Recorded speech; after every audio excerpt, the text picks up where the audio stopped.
قیمت هر دلار آمریکا با کاهش شدید به 80 ریال رسید.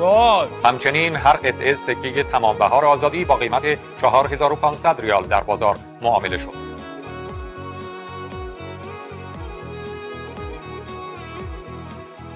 آقای حضرتی بوگو که دروغش هم قشنگه.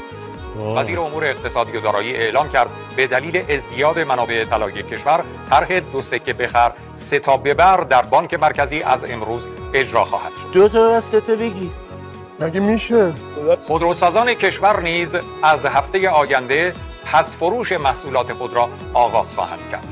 در این طرح متقاضیان می توانند با مراجعه به مراکز فروش خودروی مورد علاقه خود را تحویل بگیرند و هر زمان توانایی آن را داشتند وجه آن را پرداخت کنند.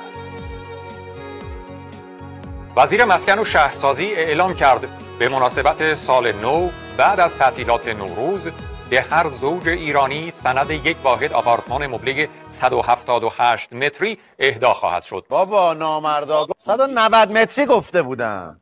آقا شما کلاهی بفرمایید. عرض کنم خدمتتون که اینا یه توهین به همه ما، برای اینکه خونه رو که میدن خب چیز کار باید نپرسن سنتی میخوای یا فلان. دهن ریال آقا رعایت کن. 80 ریال بدیم $1.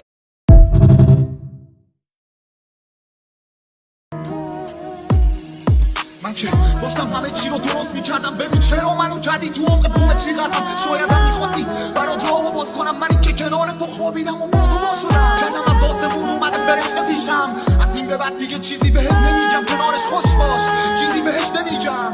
من جهنمیم و بهش نمیرم، خاطراتمون تو تنهایی نوشته میشم فقط.